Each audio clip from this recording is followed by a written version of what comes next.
جو اہم ہدف تھے IMF کے پروگرام کے وہ تو بہت سارے میٹ نہیں ہوئے ہیں. ڈاکیومنٹ ان کا سائن ہوا ہے اس کے منوان چلتے ہیں. اگر تو اس کے منوان چلتے ہیں تو پھر تو پاکستان بہت مشکلات میں ہے. پریس کانفرنسیں کروائی گئی, چھاپے مارے گئے, جو لیڈرشپ ہے ان کو ایک طرف کر دیا جائے. پھر جب عوام سڑکوں پہ آئی کیا ہوا وہ سب نے دیکھا. انتظامیہ پہ انحصار کر رہے ہیں کہ وہی سب کچھ کر کے دیں. سیاسی ماحول میں ہر گزرتے ہوئے دن کے ساتھ کشیدگی میں اضافہ ہوتا جا رہا ہے. ایک طرف حکومت اور تحریک انصاف آمنے سامنے نظر آتی ہیں تو دوسری طرف ہم دیکھ رہے ہیں کہ تحریک انصاف کے اندر ایک نئی جنگ شروع ہو چکی ہے.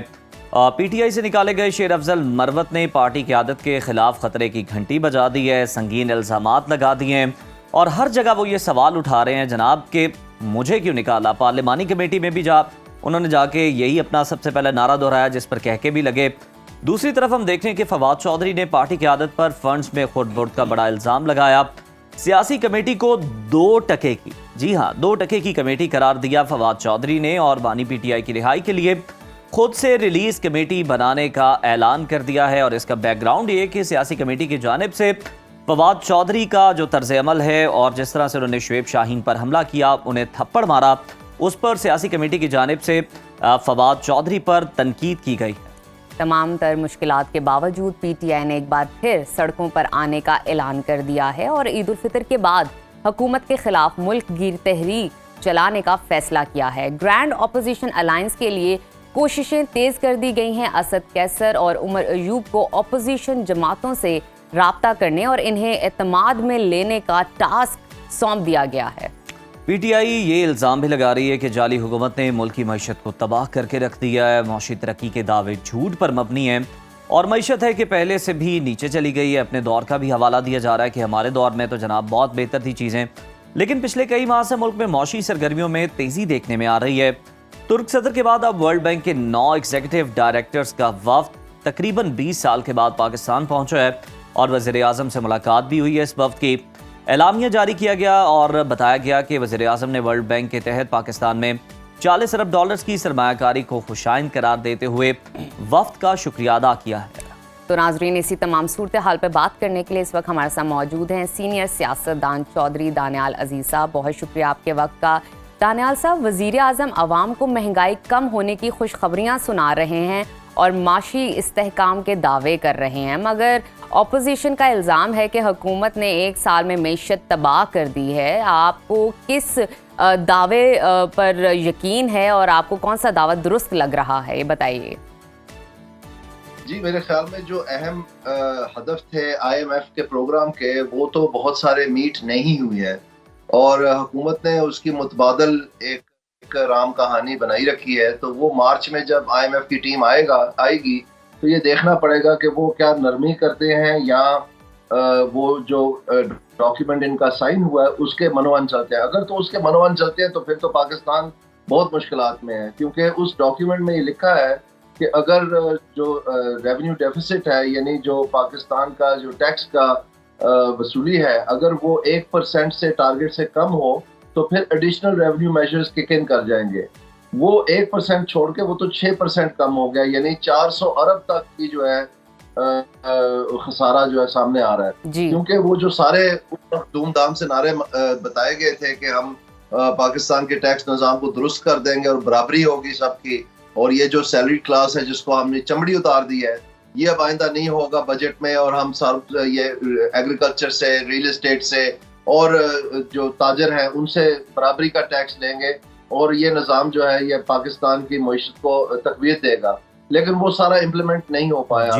جی, اسی طرح کی بہت سی اسکیمیں تھی, تاجر 2 اسکیمیں اور بھی بہت ساری, لیکن امپلیمنٹ نہیں ہو سکا. آپ نے درست نشاندہی کی. دانیال صاحب, سر ذرا اس پر بھی کامنٹ کیجیے گا کہ تقسیم کی شکار PTI نے ایک بار پھر سے اب سڑکوں پر آنے کا اعلان کیا ہے اور جو بتایا جا رہا ہے تاریخوں کے حوالے سے کہ عید الفطر کے بعد ملک گیر تحریک چلائی جائے گی. آپ کو لگتا ہے کہ اس وقت جو PTI کے حالات ہیں, جتنی PTI منقسم دکھائی دے رہی ہے, حکومت کے خلاف کوئی مؤثر تحریک چلا پائے گی اس وقت؟ جی, میرے خیال میں بہت مشکل ہے, لیکن دوسری طرف میں یہ بھی سمجھتا ہوں کہ جو ہماری سیاسی اس وقت قیادت ہے پاکستان کو جو سنبھالی ہوئی ہے, ان کے پاس سیاسی کوئی چال نہیں ہے کسی قسم کی. آپ دیکھیں کہ اس ملک میں جو ایڈمنسٹریٹو اقدامات لیے گئے جس کے تحت پرچے کاٹے گئے, لوگوں کو پریس کانفرنسیں کروائی گئی, چھاپے مارے گئے, مختلف قسم کے ہیلے بہانے استعمال کیے گئے تاکہ جو لیڈرشپ ہے ان کو ایک طرف کر دیا جائے. پھر جب عوام سڑکوں پہ آئی کیا ہوا وہ سب نے دیکھا. تو اس میں یہ سب ایڈمنسٹریٹو منوور ہے, لیکن مسئلہ یہ سیاسی ہے. تو جب تک آپ کوئی سیاسی پیش رفت نہیں کریں گے, یعنی صرف مذاکرات کی نہیں میں بات کر رہا, میں عوام کو اپنی طرف مائل کرنے کی بات کر رہا ہوں, وہ کسی قسم کا نظر نہیں آتا, نہ پیپلز پارٹی میں نہ نون لیگ میں. بس یہ انتظامیہ پہ انحصار کر رہے ہیں کہ وہی سب کچھ کر کے دیں, تو ہم بس بیٹھے ہیں اپنا کام جاری رکھیں. تو اس میں سمجھتا ہوں کہ یہ مسئلہ پھر ایسے حل نہیں ہو پائے گا. بالکل ٹھیک. دانیال صاحب, اب اپنی ڈسکشن کا رخ کرتے ہیں گرینڈ اپوزیشن الائنس پر. بتائیے گا, ہم دیکھ رہے ہیں کہ Tehreek Insaf grand opposition alliance کے لیے سرگرم ہیں. مولانا فضل الرحمان کا لہجہ بھی مزید سخت ہوتا جا رہا ہے. آپ کو کیا لگتا ہے کہ آئندہ دنوں میں تمام سیاسی جماعتیں ایک پلیٹ فارم پہ نظر آئیں گی؟ پاسبل ہے؟ جی, یہ جو تحفظ آئین پاکستان کا ایک گروپ بنا ہوا ہے وہ تو میرے خیال میں کوشش کر رہا ہے, لیکن وہ میرے جب کنوینئنس میں اس کو کہتا ہوں, یہ اپنے اپنے مطلب ضرورت کے مطابق اکٹھے ہیں. ان کا کوئی ایسا ایز سچ کوئی اکٹھا ہونے کی وجہ نہیں ہے.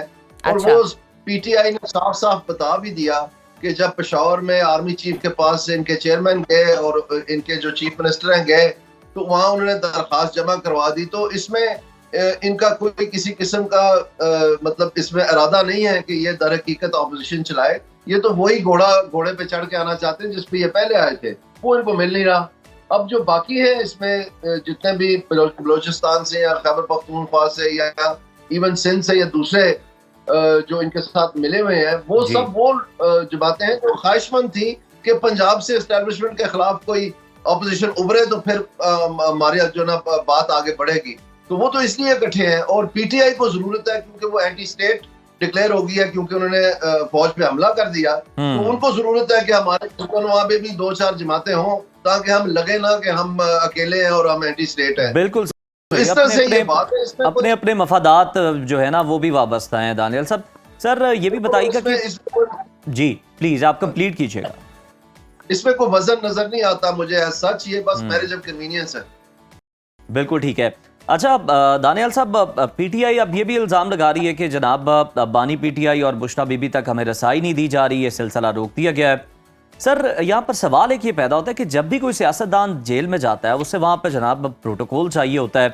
سیاستدان کیوں عام آدمی کی طرح جیل نہیں کاٹ سکتا, کیونکہ دعوے تو بڑے بڑے کیے جاتے ہیں.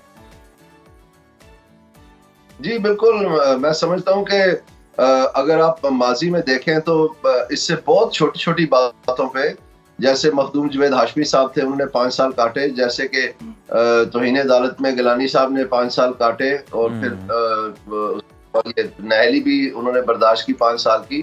میرے کیس میں نے 5 سال کی نہیلی برداشت کی. تو یہ میں سمجھتا ہوں کہ ان کو, چونکہ یہ اسٹیبلشمنٹ کے ساتھ ہی مل کے انہوں نے سیاست کی ہے, ہمیشہ ان کو یہ اچھا بھی نہیں تھا کہ شاید ہمارے ساتھ یہ ہونا ہے. تو اب وہ سامنا کرنا پڑ رہا ہے کیونکہ حرکات ایسی تھی. بالکل ٹھیک. دانیال صاحب بتائیے گا, گورنر پنجاب نے دعویٰ کیا ہے کہ سال یا 2 سال میں بلاول بھٹو زرداری ملک کے وزیر اعظم ہوں گے اور پیپلز پارٹی ہی ملکی مسائل کو حل کر سکتی ہے. گورنر پنجاب کے اس دعوے میں کتنا وزن ہے؟